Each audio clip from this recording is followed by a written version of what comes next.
umum tahu minggu ini nama pelakon dan pengacara Jana Nick tular disebabkan ada yang mendakwa pelakon itu mempersendakan nama salah seorang ahli kumpulan popular Korea, siapa lagi kalau bukan Blackpink, dan mendapat komen yang pelbagai dari peminat-peminat fanatik kumpulan ini. Dalam pada itu, penyanyi yang popular dengan lagu Pernama, Naim Daniel, sebelum ini juga pernah menghadapi situasi yang sama ketika beliau memuat naik gambar yang disunting bersama Rosie, salah seorang ahli kumpulan tersebut, dan Naim berkongsi pengalaman dan isu tersebut di aplikasi baru iaitu Clubhouse. Naim Daniel, hai. Apa khabar?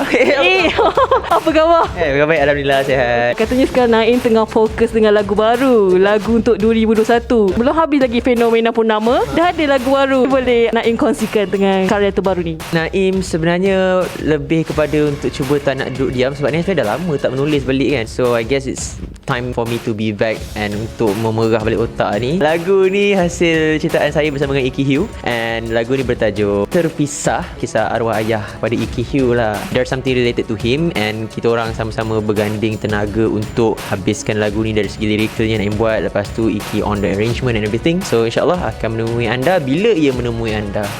Nantikan insyaAllah. itu tentang kata career activity seni. Ya, kata kenalah ada pendahuluan yang opening.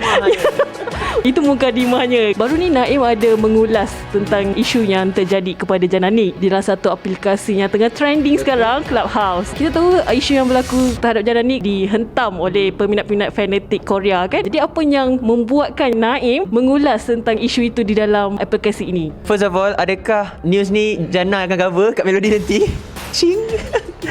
Kita BBC kejap lagi. So basically Naim ada beri sebarang ulasan berkenaan isu ni dekat Clubhouse lah, regarding whatever happens to Jana. Itu hanyalah Naim katakan pendapat Naim, sebab Naim sendiri pun pernah mengalami dan mendalami situasi yang sama, which kira kita didatang dengan pelbagai tomahan dan juga keceman daripada segelintir pihak yang betul-betul mengidolakan mereka punya artis lah, in K-pop fans, K-pop world kan. But I do believe benda ni berkisar dari segi two ways of communication, the artist and also peminat itu juga kan. Benda ni yang Naim sangat takut bila terjadi whenever we want to post something on social media, especially kita yang dibertanggungjawabkan dengan followers yang ramai ni, orang akan sentiasa mengambil tindakan pelbagai-bagai. So, whatever happens yang berlaku pada Jana, and also bagaimana dengan tindakan on social media yang dia punya account deactivate apa semua tu, Naim rasa it's okay sebenarnya untuk kita ambil some time for ourselves untuk distance from this kind of toxic yang berlaku in our circle dalam social media. Sebenarnya benda ni juga menjadikan kita lebih aware and also boleh self-reflect on us, especially bila kita datang dengan not just as a person but also as a public figure, di mana kita harus bertanggungjawab di atas apa yang kita post. And also bila benda tu menjadi lebih besar, boleh mendatangkan ancaman kepada ourselves, menggugat keselamatan kita and also our family ke, wajarlah untuk kita datang dengan report polis dan sebagainya. Kita pun tak tahu apa orang boleh buat dengan kita. But Naim punya nasihat, especially for myself, whenever we want to post something on social media ke apa, we have to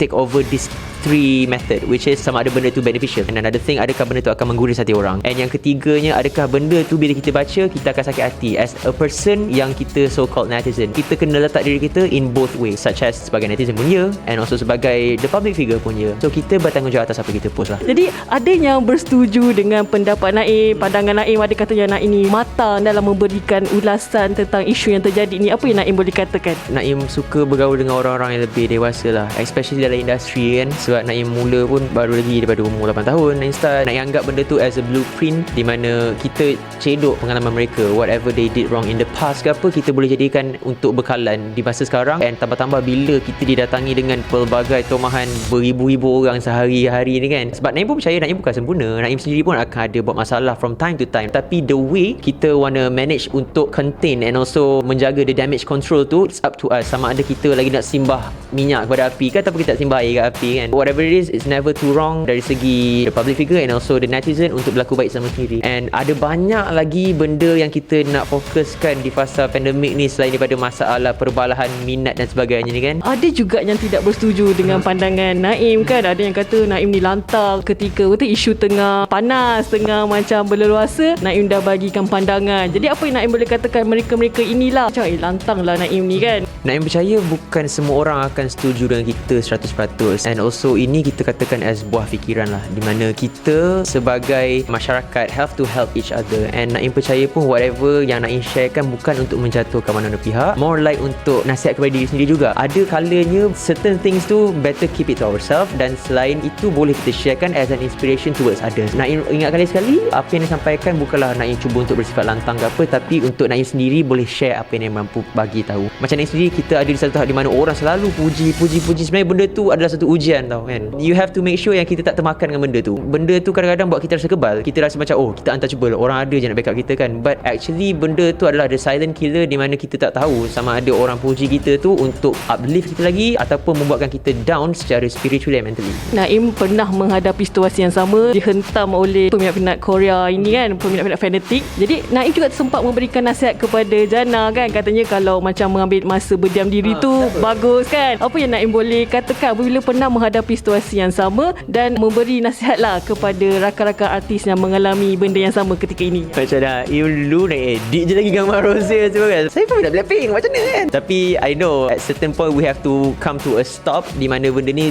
tak sepatutnya jadi sebagai satu yang kita nak normalize kan. I do take sometimes untuk macam reflect balik apa nak buat. But again, Naim still teruskan dengan perkembangan Blackpink and everything semua. Still lagi ada edit sikit semua. But then kita tak ada macam nak scrap dulu ke apa. My advice especially pada Naim and pada rakan-rakan luar sana ke apa, just make sure yang kita sebenarnya have a good atmosphere lah around us dulu. Kalau kita didatangi dengan pelbagai tomahan, especially daripada this kind of issue, just have to make sure yang you tak betul-betul get down sampai terduduk, sebab you need to have that support from your support system yang betul lah. Bila kita berada di bawah naungan sebuah syarikat rakaman ke management ke apa, itu adalah role mereka juga untuk help us. Sometimes kita rasa macam keputusan kita tu betul, but again we have to make sure kita kena pandang balik orang lain punya pendapat juga, sama ada kita nak buat tu something yang akan mendatangkan kebaikan ataupun keburukan bagi diri kita. Penting jaga apa yang nak post Betul, jaga penat post, jaga SOP.